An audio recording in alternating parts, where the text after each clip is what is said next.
I believe Jeff was gonna, Yes, I'll bring that up right now. Give me 1 second.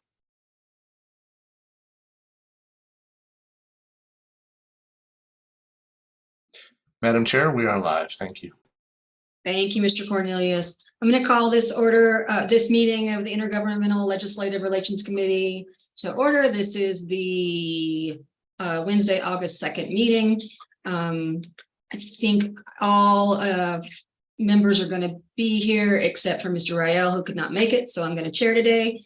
And we're going to jump right into agenda item A, which is the junior bill funding management. Mr. Padilla, I'll turn it over to you.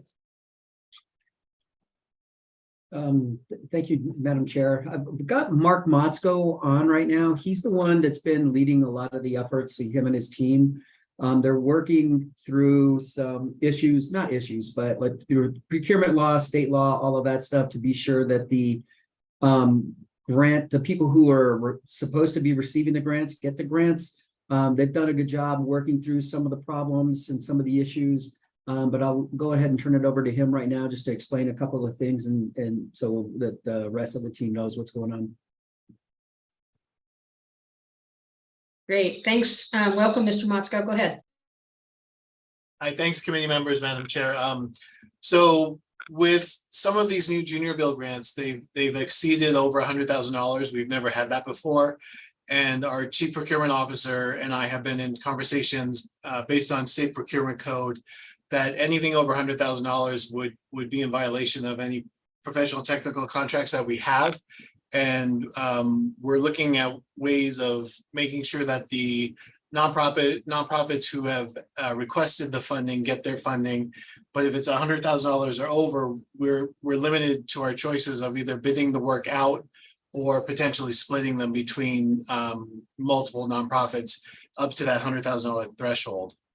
We do have one for $600,000 to discuss the contracting and location of a possible sports stadium in Albuquerque.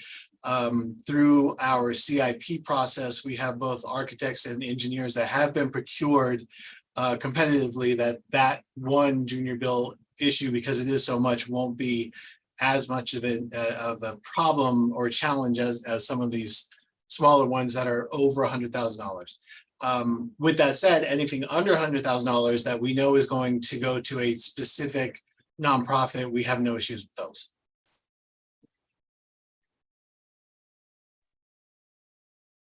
Thanks, Mr. Motzko. Any questions? Okay. I guess mine is just what are the next steps on that, and when will we kind of have a resolution? Thanks, Madam Chair.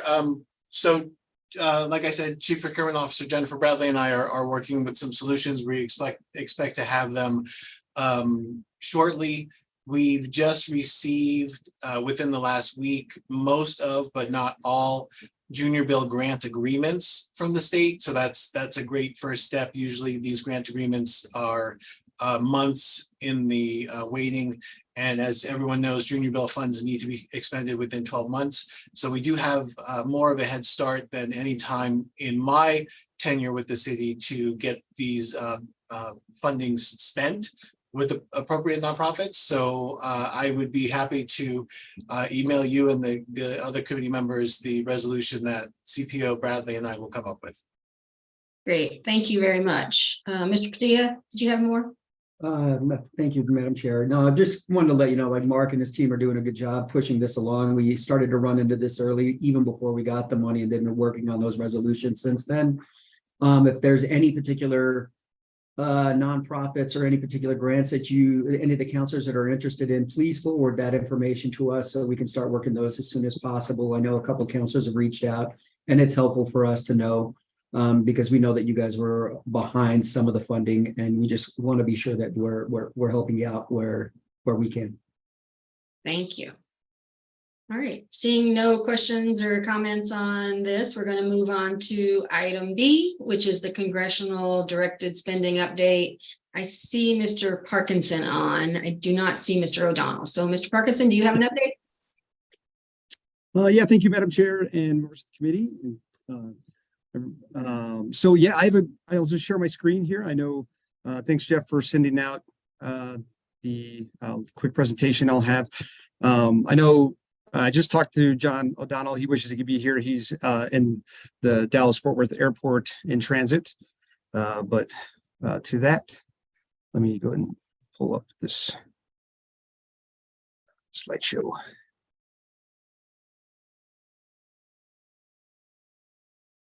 All right, can everybody see that okay? All right, yeah, so I just wanted to go through a quick Senate earmark update and also the House of Representatives update, and give you kind of an overview of the whole process really fast. I just found it fascinating that total that was submitted to all the subcommittees by the entire US Senate was 19,271 projects. And our Senate delegation, Senator Heinrich and Senator Lujan, submitted 848 total projects. So even though we're about 2 out of 100, it's about 2%, we got about 4.4% of the total projects there, with Senator Heinrich being on the Senate Appropriations, many of the subcommittees submitting about 316. And again, when I mean submitting, that is the congressionally directed earmarks that were sent to their office, that passed all their checks in their office, and then they sent it to that subcommittee. But you can see the city of Albuquerque, we had 11 to Heinrich's office.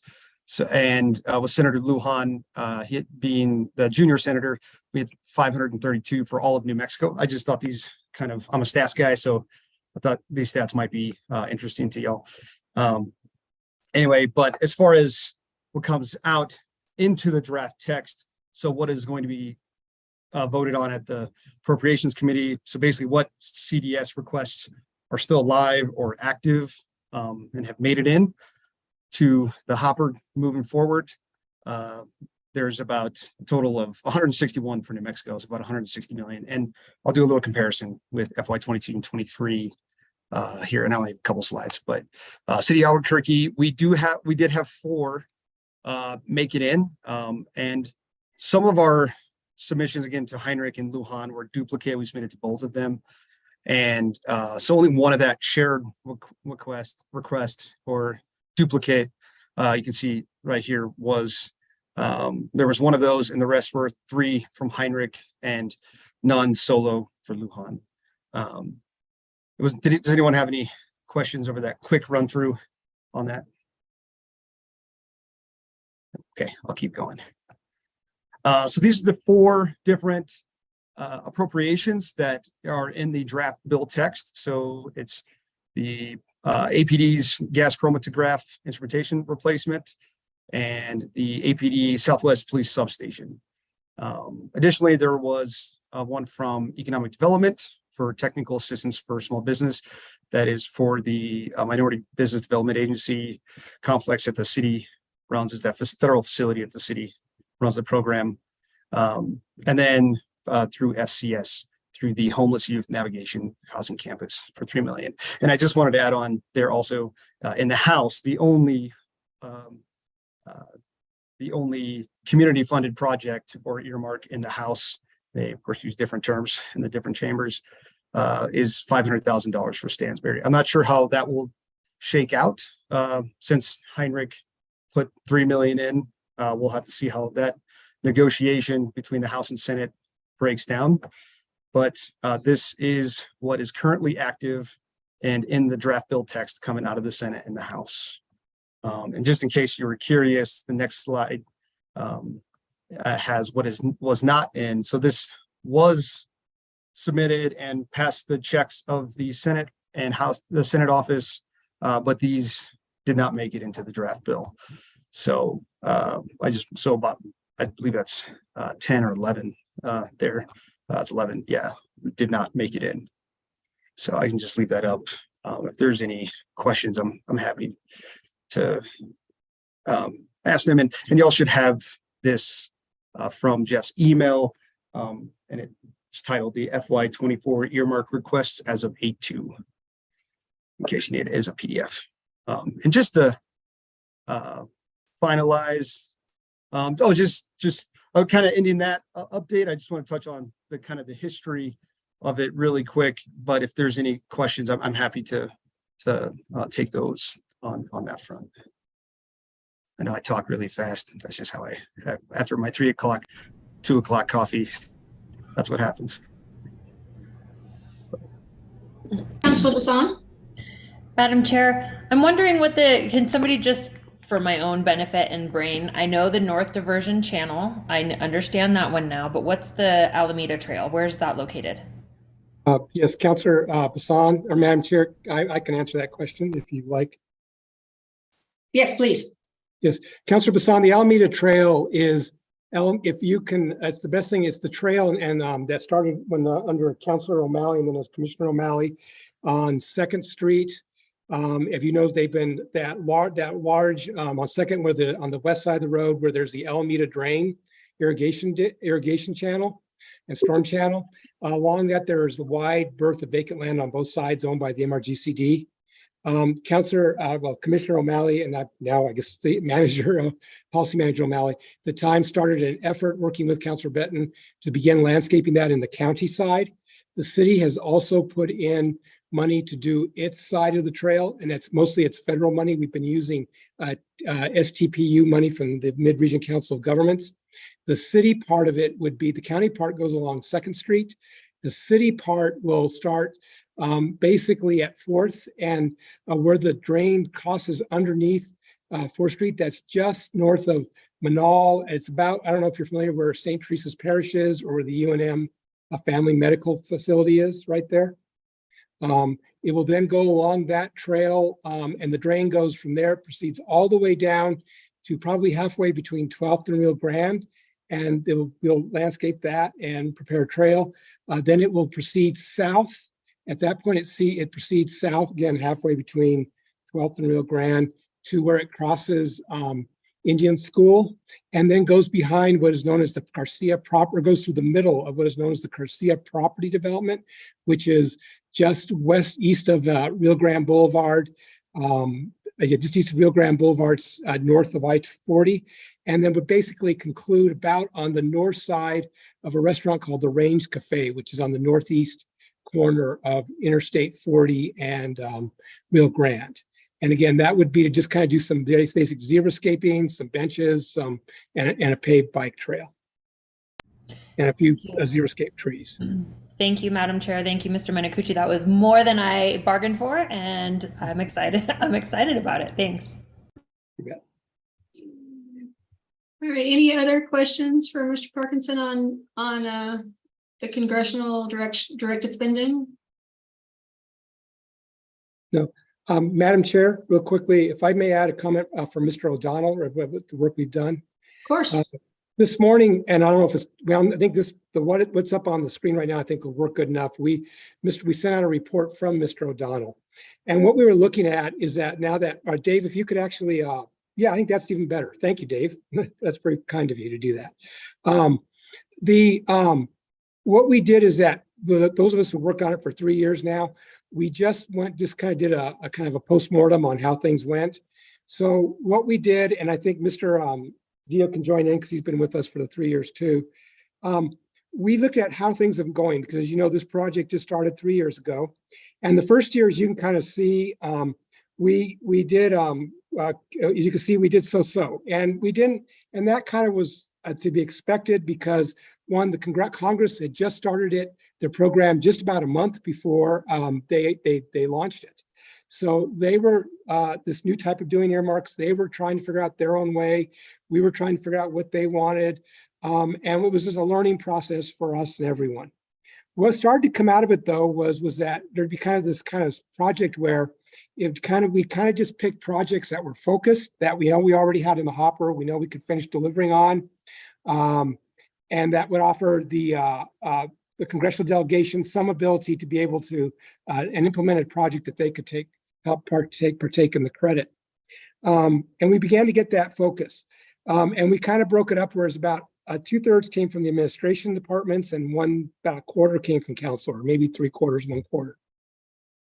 The next year, Mr. O'Donnell because he represents a number of cities, talking to various congressional offices that he talks with throughout Congress, you begin to get a format where he recommended that what we do is we begin to find our projects early, focus on projects where their funding will make sure that you'll either complete the project or complete a critical phase, that it's a project that is at least fairly along the route or has some critical, community need and community support.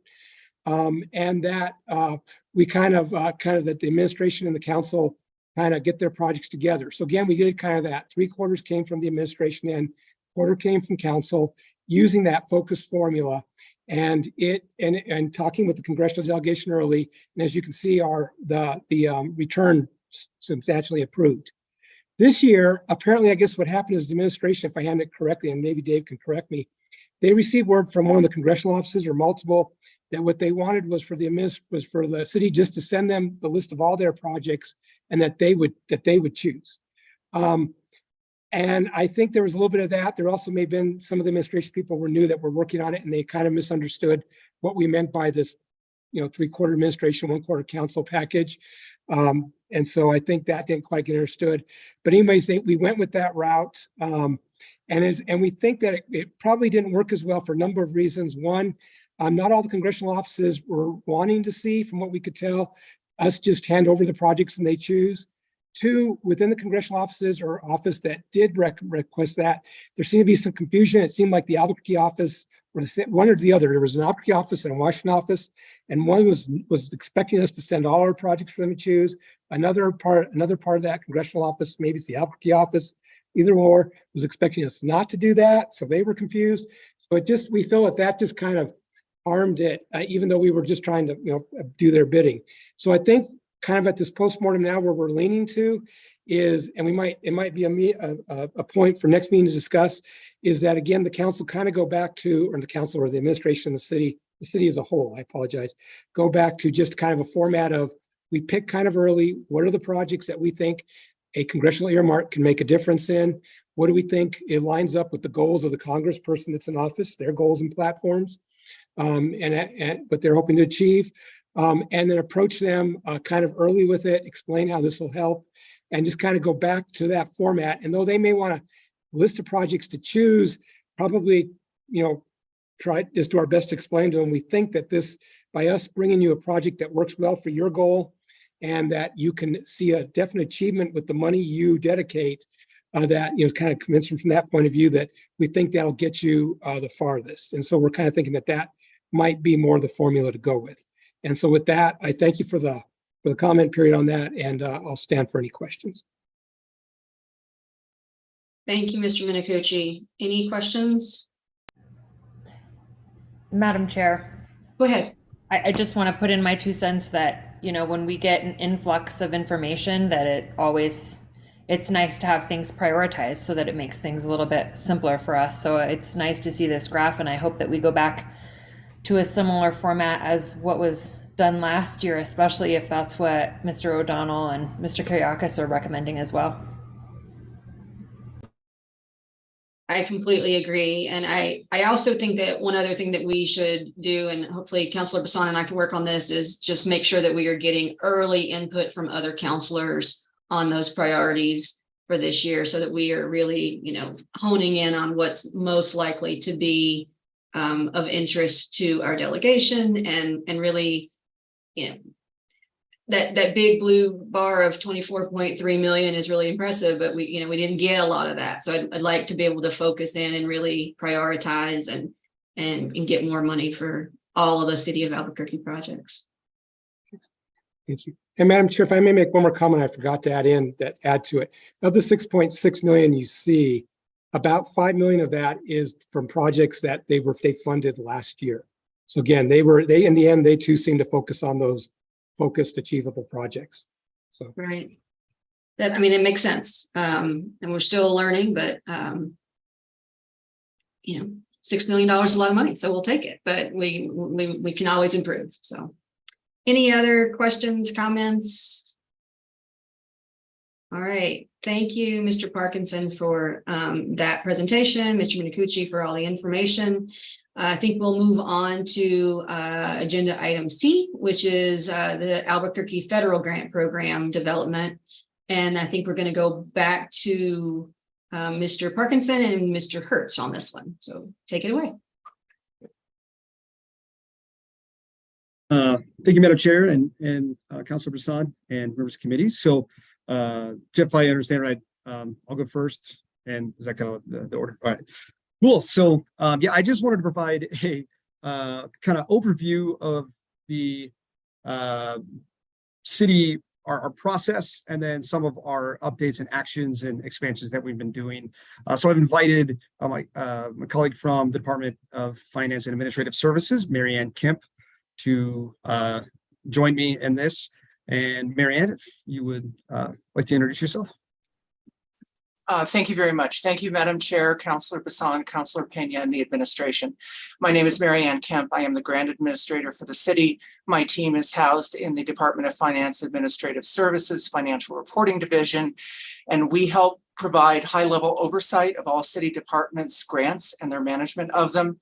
Our primary responsibility is the development of the Schedule of Expenditure of Federal Awards, also known as the CFA, as well as coordination of the city's annual single audit, which is an audit of all the federally reimbursed expenditures incurred during the year. And basically everything my team does is, from establishing policies and processes, is the whole intent is to support the single audit and the preparation of the CFA and helping departments ensure that they're in compliance with their grants. Thank you. Thank you, Mary Ann, and I'll share my screen. You should have another presentation that was sent out titled Grant Admin Presentation for IGR 8-2. That will be this one. I just skip past. Again, yeah, so we'll just highlight today our federal grant application process and some challenges within those, and as well as the grants program actions and expansions. So yeah, so I just wanted to highlight here, just lay out, there are give or take basically 5 major steps to the city's grant process, with the first being our setup and action, second, application results, third being our period of performance, and I made it a little bigger to show that's kind of the larger bulk of the grant's life cycle. You know, and obviously with the application results, if we don't get if the application is unsuccessful, that's where it stops. But in the event we move on to the period of performance and our maintenance, and that's step 3 is where much of this reporting and spending, et cetera, begins. The 4th is our closeout step, wrapping up our final reports. And lastly, the 5th is the formal conclusion of the grant lifecycle by closing it out in our own internal systems. We use PeopleSoft internally to track that. And I'm going to go through each kind of step with Mary Ann to present to you. Also, we'll just go ahead and jump in to the step number 1. So right off the bat, there are many ways to identify grant opportunities. Of course, council sends a lot of them, and we get them from all over the place. And a part of what my role is to make sure we get that traffic to the right departments and folks to make sure we can kind of actually initiate this first step.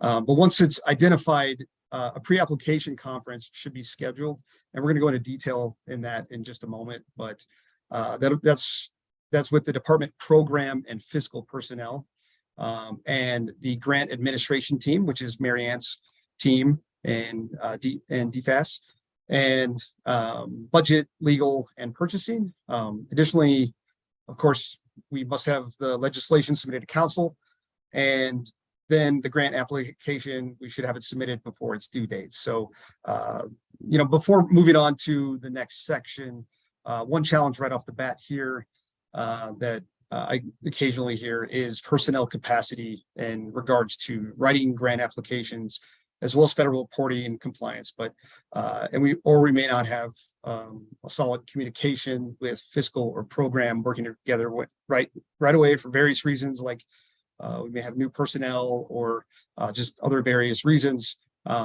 which is why the pre-application conference is so vital to the process. And Marianne, I know she's on a crusade to make sure these happen all the time. And this is a really, really important piece to it. So I'll hand it over to Marianne to further describe this process, and I'll change to what that conference looks like. Thank you. Yes, the primary goal of a pre-application conference is to bring together those with primary responsibility for the management of the grant in the event that we get it, as well as key subject matter experts, which include legal, purchasing, budget, and HR. And recently, David has started to join me on those pre-application conferences. And I've also had a number of pre-application conferences, including members of council staff, as well as outside contractors, both subject matter experts, as well as anyone who might be working on writing the grant. The purpose of the pre-application conference is to review drafts of both the application and the legislation to ensure completeness and accuracy, and to get everyone on the same page. Different people coming at it from different perspectives, such as budget, HR, if we're going to be creating new positions, if we're going to be having subrecipients, legal involvement. All of these are really important to get that 360-degree view of it before we actually submit it. Some of the things we'll talk about during the pre-application conference is personnel. Will we be charging existing city staff time to it? We want to make sure that we're in compliance with that. Are we going to be creating new unclassified positions? Getting HR's involvement early and laying out a roadmap for how to make that work can be extremely helpful. Determining whether we're going to be having contractors or subrecipients, and then making sure that department, program, and fiscal staff understand both all facets of the subrecipient process.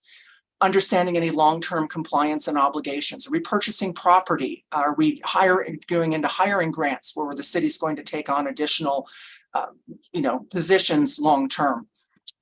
If it's federal funding, one of the most important things to talk about is procurement. That is one of our challenges, making sure that we're not only in compliance with city procurement, but also federal procurement. And then we also want to make sure that if the grant allows for it, we include a request for indirect overhead, getting some of that money back to cover our overhead expenditures. From my experience, when there are mistakes made in managing a grant, it's not maliciousness. Everybody who has a hand in this, they're passionate about getting this program off the ground, achieving the objectives, all of that. Mismanagement or mistakes made in the management come from people simply not knowing. And that's why it's important to bring together the subject matter experts on the front end. And then everybody also knows who this team is, who's going to be helping them manage it for the duration of the grant. Thanks, David.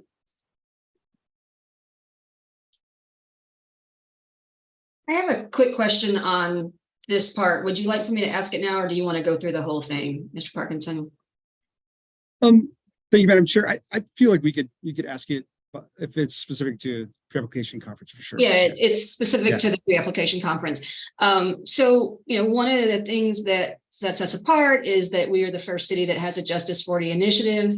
In those meetings, we have folks come from the departments when they're applying for a grant. But I'm wondering if, I know on this graphic in front of us, Office of Policy is listed. So maybe this is Commissioner O'Malley, but how much in this pre-application conference are we bringing in the ideas of equity, inclusion, and sustainability before we even decide if these are grants that we want to go for, and making sure that those two issues, equity, inclusion, and sustainability, are at the core of everything that we're doing as a city, because that's what we should be doing. Yeah, I can go ahead and jump on that one. So, thank you, Madam Chair. And what I would say, as far as the Justice 40, like the grant targeting goes with the coordination of that committee, that's kind of where I tie in to things. I'm also out of the Office of Policy.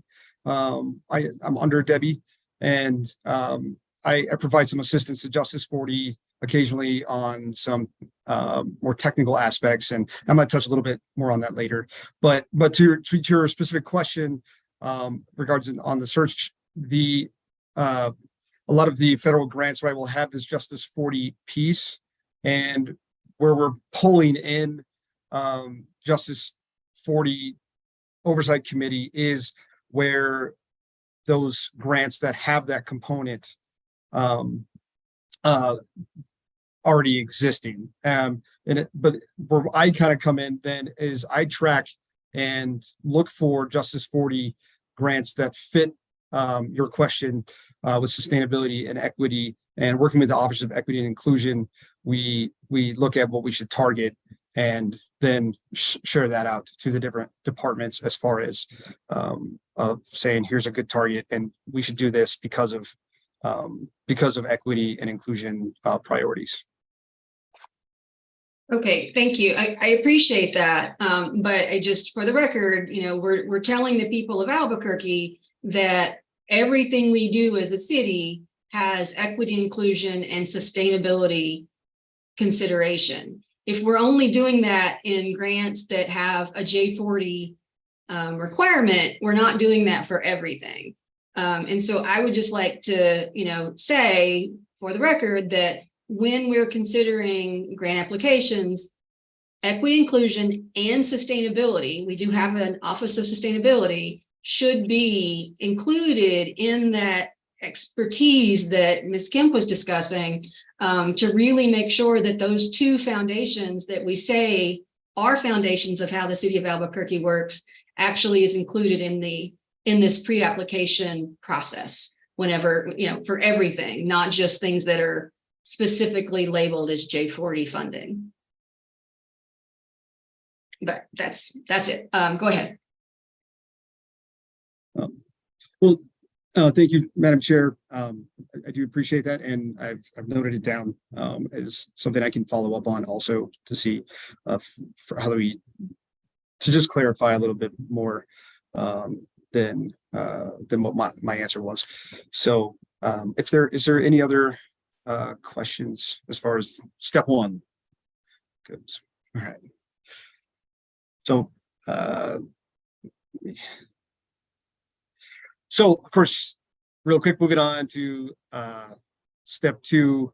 Like I said earlier, obviously, if we get the award, what we do internally then is the department will create a project in our internal software, PeopleSoft, where Mary Ann and her team review, and they forward to a budget. They forward it onto budget for their review.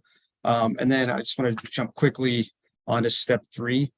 And step three on the period of performance is where the time period of the grant where the department is responsible for knowing all of the grantor requirements, regulations, et cetera, the monthly or quarterly grant reconciliations, submitting reimbursement, drawdown requests to the grant administration team per department specific policies and procedures, and some year-end reconciliation. So this is where a lot of that, especially where the DFAS and the fiscal side is very, very important to the whole process as far as the whole team, the grants management team slide that we showed a little bit earlier. There are some, let's see, including, sorry, I'm just reading my notes here, I apologize. But additionally, the department will notify the grant administration team of any non-routine kind of grantor correspondence, including visits or reviews or audits.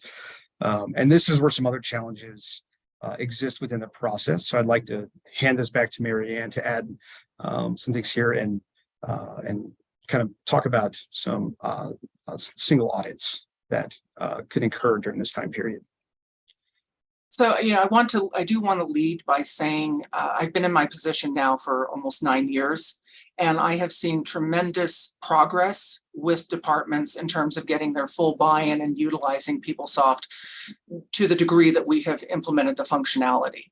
And so I am very proud to look back at where we were and see the progress that has been made. That being said, there's always room for improvement. We still struggle with communication. Occasionally, we are not notified in a timely manner that a grantor is performing a monitoring or site visit. One of the things, just like with a normal audit, the normal annual single audit, we're here to support the departments. So my team will prepare a lot of the documents that we will then give to the grantor for the review. We will help departments review the documentation that they've put together, ensure that it's complete and accurate before it gets sent on to the grantor. So we're really there to help and support from before the entrance conference. I'm present at the entrance conference and I'm there at the exit and continue to help the department resolve any findings that may result from that. But communication is critical. The other frustration that it can come in for us is sometimes departments will send off reimbursement requests without having done everything they were supposed to in PeopleSoft, and then having to tie back can be a real challenge. So we still need to work more with departments and helping them get fully embracing the entire process from start to finish and help them to see why this benefits them in the long run. I don't, David, what am I missing? What else have I complained to you about?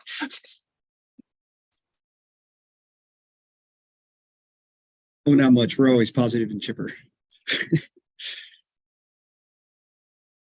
I suppose we can open it for any questions, at least as far as the step goes, if there are any. Okay, so we'll just hop on to our step 4. So again, that is our closeout. So that's our final grant reconciliation, final grant reimbursements, closeouts.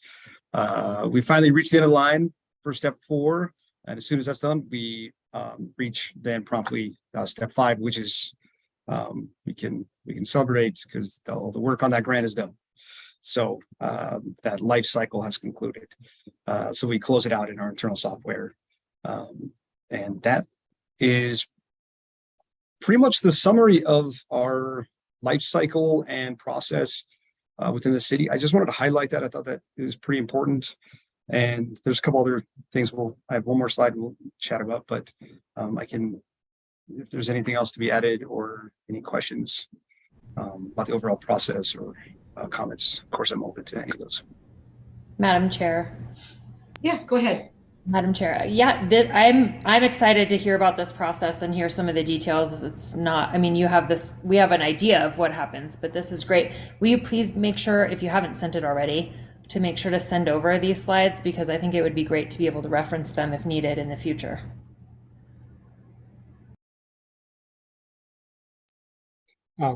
Madam Chair, go ahead. Thank you, Councilor Brisson. Yeah, and yes, this I can resend it for sure. And I do think this slide was sent out, but I will resend the conclusion of this meeting for sure. Thank you. Mr. Nikuchi? No, Madam Chair, the only thing I was going to add, and I don't know if I missed it, but also my understanding is as you know, over the years, one of the things we've been concerned about, and as Jeff will explain, was how we do grant compliance, which is the process, but they just laid out now.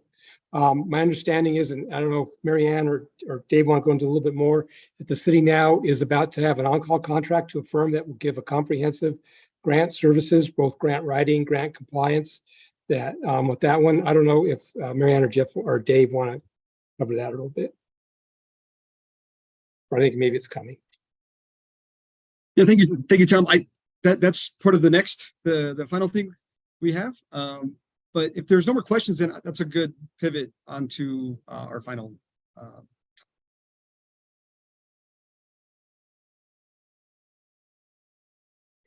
Do a head shake. All right, perfect. Go ahead. Okay. All right. So this is our final slide. So I just wanted to quickly highlight some actions and expansions of our grant process. In addition to the life cycle that you just saw.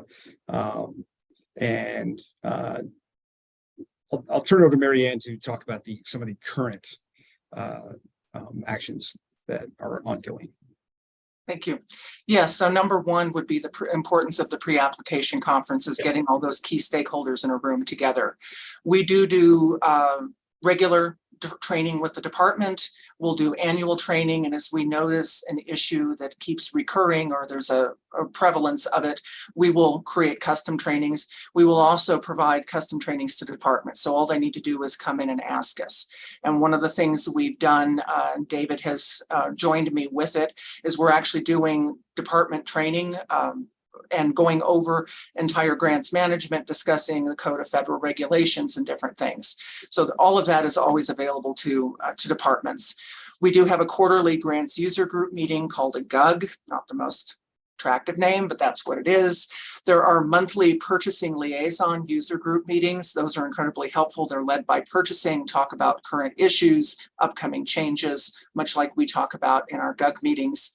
And then one of the things we do, we do it at quarter end in preparation for quarterly reporting.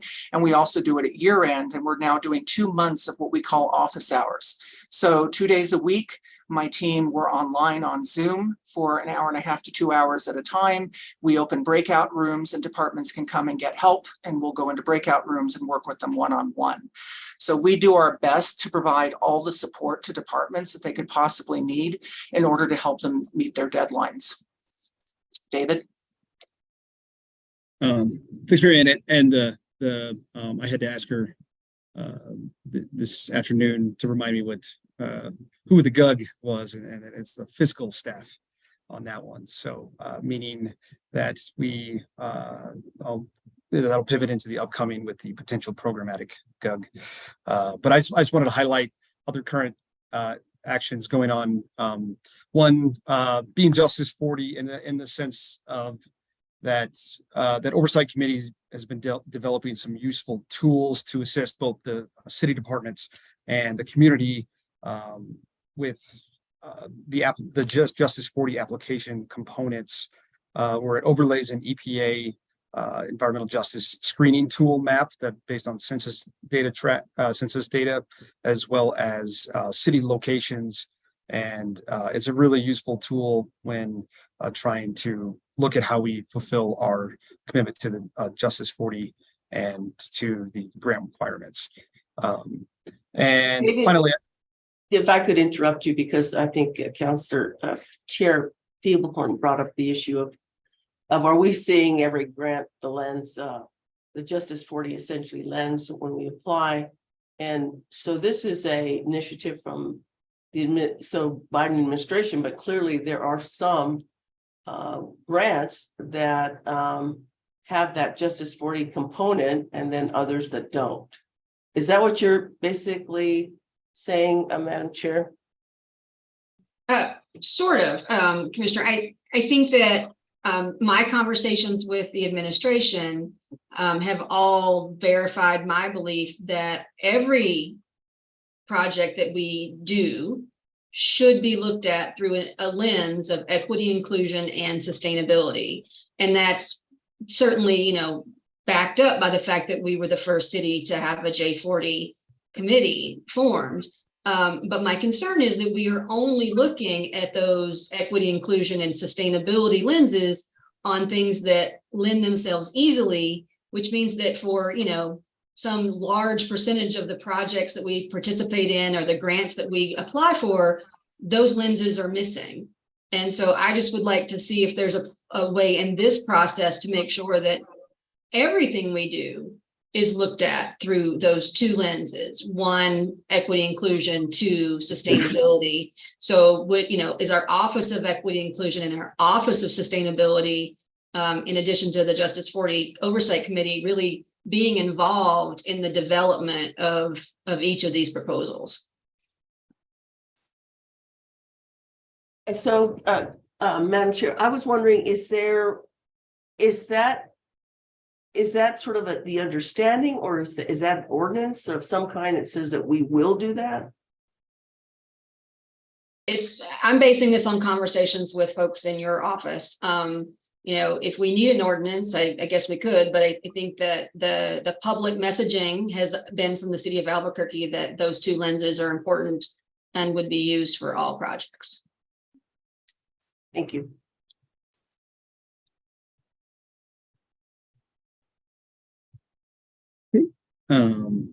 and just to wrap up our current section, auxiliary assistance or additional assistance, right? So that would be council services and Jeff and his team, and our team out of here, the Office of Policy, and the external contractors, and then pivoting up to upcoming. Mary Ann and I are looking at other possible future department trainings and adding on some different kinds of trainings regarding those, including a potential programmatic GUG, or the grant user group, for on the program side of the department to further intertwine and introduce them, make sure that everyone has the knowledge, like Marianne referenced to, where any mistakes really don't come out of malice, they come out of just not knowing. So it's just further educating, making sure we're all up to the speed on that. And one other thing, Marianne and I have just been in collaboration, and we're trying to in that vein continue to increase internal communications, and we it's becoming quite a newsletter right now, so I want to clean it up, but it's a routine resource and guidance email to all grant adjacent employees. I just mean city employees, and that's just anybody who touches a grant in any way, whether they write it, report on it, pass information along. It is something just to send out all the guidance, the NOFOs, right, the notice of funding opportunities, the delegations opportunities. So anything we can, and try to make it as routine, once or every other week, something like that. We're still trying to hammer that out. And then to move on to what Tom was saying, we do have some excitement coming down the line. We do have an RFP pending for an on-call grant assistance contractor. I believe it's mid-August is when that RFP will close, and it takes, of course, time for the process, the scoring, and all that to go through before they'll announce like who that is. But it is, from my understanding, and Tom, you can add in if I'm missing anything, that it is going to be for an on-call grant assistance with grant writing, compliance, reporting. It's kind of anything in that grant life cycle, identifying, just helping where we have any gaps or any kind of challenges, so to speak. Yeah. And Dave, I would just add, or members, Madam Chair, members of the GR, I just add the grant compliance. What we learned what Jeff will explain coming up is that grant compliance is it wasn't grant writing or not receiving grants that caused the city to shut down its federal grant competition process back about in the early 2008, 2010 period. It was the problems we were getting with grant compliance. So it's going to be that grant compliance. It's going to be the key next step to be able to master for the city to be able to have a long-term sustainable grant program.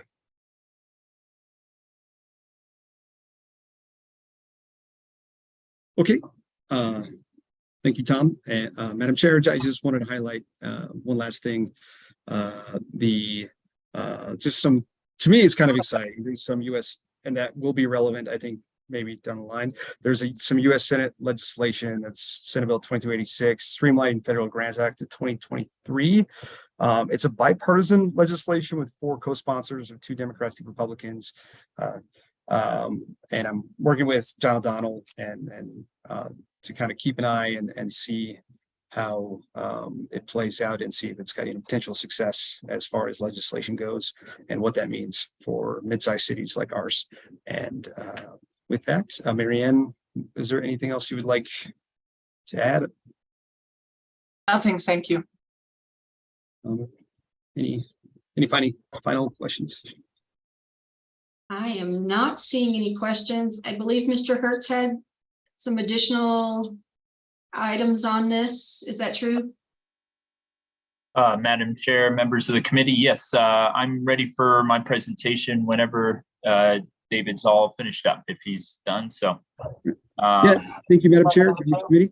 Okay, yeah, I don't see any questions for Mr. Parkinson. So if anybody thinks of any, we can come back, but let's go ahead and move on to Mr. Hertz. Great. Thank you, Madam Chair. I'm going to bring up my presentation here. Give me one sec.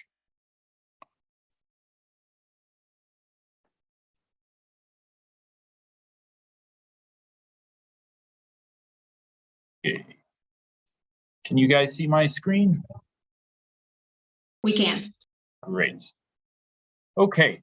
Thank you all. I appreciate the time today. I'm just going to give a quick presentation on focusing on what we've done from council's perspective since this conversation about kind of improving our grants writing capacity. And I appreciate Marianne and David going first. They're the experts on all the grants and all the support that we're giving individual departments when it comes to their federal grant applications. And so appreciate all that up front. And I think that'll make for my presentation be a little shorter, but I really want to focus on what we've been doing from the council side with support from our grants contractor, Nicole Taylor, who has been helping out with us. And so I'm going to give a little bit of background. It was back in September of 2021 when this committee really started discussing the idea of improving our grant capacity. And since then, council staff did some research, and this also was in conjunction. I know finance was also doing some research and had an intern during this time do some research on what other cities were doing in either developing a centralized grants office or a decentralized approach. And so as I have here, I think some of the challenges identified, I know that David and Marianne already brought up, so I won't repeat them on that. But a few, just so you know, in terms of some of the cities that we had phone calls with to learn a little bit more about their grants offices. It was St. Paul, Minnesota, Denver, Colorado, Houston, and Omaha. And as Tom mentioned, grants compliance is perhaps the most important piece there. It was, all of the findings from that research were shared in a memo with the administration. And so some of the key findings from that were, again, the piece on grant writing. I think both the administration and council have taken measures in order to be sure that we increase our grant writing capacity. The grant accounting piece, I know that Marianne spoke a lot about that, as well as the grants compliance. And I know, as we said, that in terms of grant compliance, we have an RFP out. So in terms of, just to give you guys just a summary of what we've done on council end in terms of having city council staff, as well as our contractor, the amount of hours that we spent working with individual departments and supporting their grant applications. We just have this tallied up here. And I have more detailed breakdowns of these hours that we can share as well.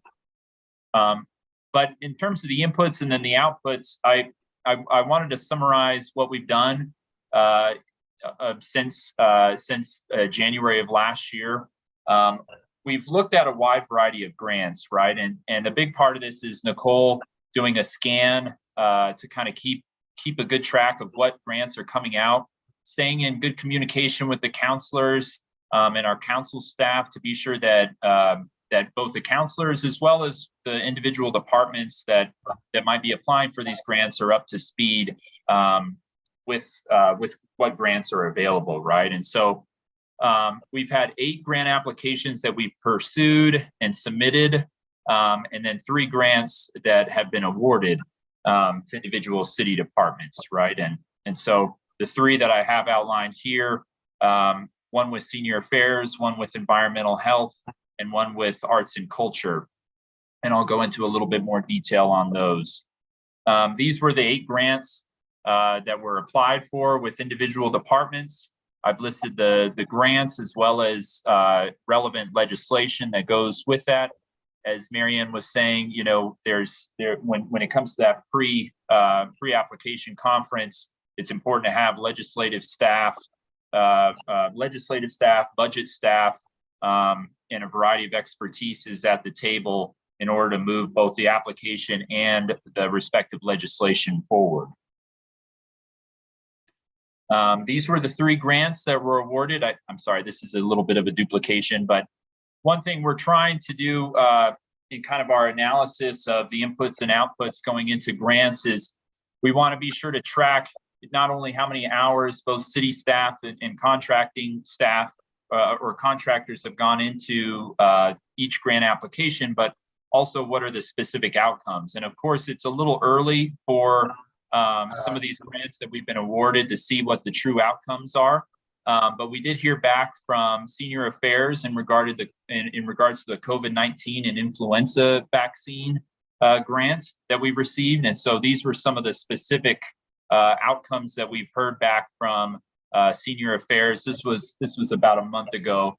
And so this might be a little bit outdated, but this just gives you a kind of a snapshot of some of the work that's coming out of that grant.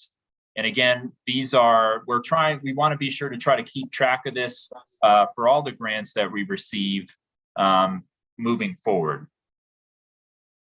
And so that's my presentation. I know I skipped over some of the stuff in terms of process because I know that David and Mary Ann did a lot of detail on that. So I stand for any questions in regards to our grants process.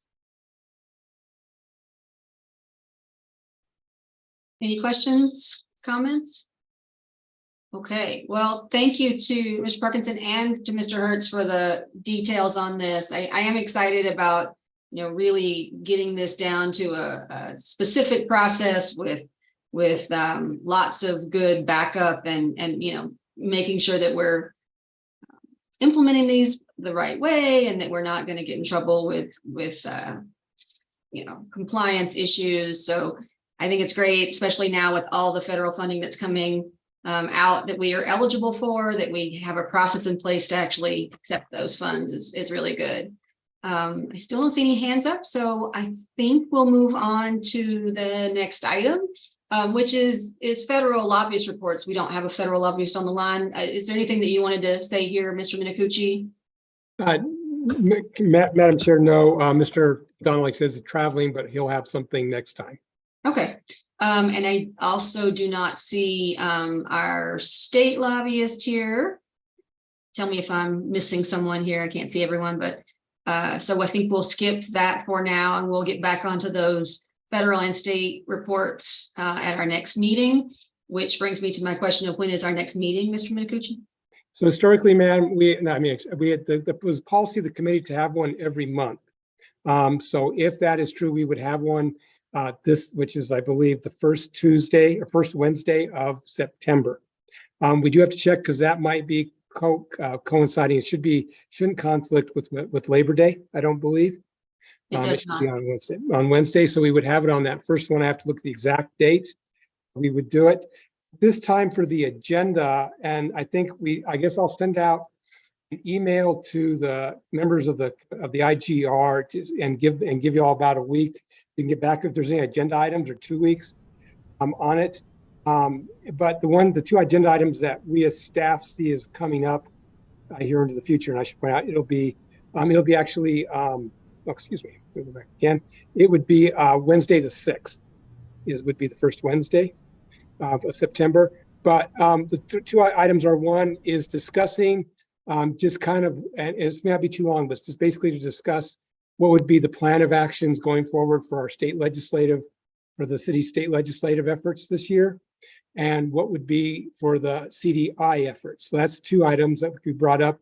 The third item that would also be on is that we've now gone through a state and federal process under the amendments to the IGR Intergovernmental Relations Ordinance. And I think to discuss if there's any changes that the members of the committee might feel like they'd like to make to those edits. I do know that there was a little bit of confusion this year because we had it so that the mayor and the council could both send down some independent lists during the session so that we didn't have to go back to the full, let council get something done so that in a timely manner, requests could get made. But my understanding is there was a little bit of us, and I apologize for lack of my programming here, but a little bit of us created some tripping over our shoelaces a little bit up in the legislature. And so there was some, I think a couple of the IGR members said something maybe about tightening that up a little bit so that there is some kind of notification as to what proposals are coming from the council and the administration and up in the legislators so that both groups are familiar with it. So that was the only thing I'd heard on it so far. So those are kind of the three items that could be up for next month. Okay, if there are any other items that folks would like to see, please forward those to Mr. Minicucci and myself, and we'll make sure that they get on there. Councilor Bassan. Madam Chair, I just want to point out, and I mean, if it's not a very long meeting, then that would be probably fine, but September 6th will be a council meeting day. Yeah, I saw that. I mean, I think that these can be, less than an hour and shouldn't interfere, but if other counselors feel differently, let me know. I mean, Madam Chair, in case we have an 8-hour council meeting, it would be good to stretch beforehand, but if not, then we can do back-to-backs. Why don't we take that under advisement, talk to Mr. Minicucci, and we'll email out if we're going to stick with that date or not. We'll also check in with Chair Rael to see his preference, because he has to sit through those 8-hour meetings as well. So. Okay. So, and Madam Chair, do you want me to send out some other alternative dates with that? I think that would be fine. I would ask that we stick with Wednesdays at this time, just because that is available on my calendar, and obviously it's available on most folks' calendars. So maybe just shifting by a week or two to see if that works for others better. Okay, will do. Okay. All right. Anything else? All right. We will see you next month at some point, and I'm going to adjourn this meeting. Thanks, everybody.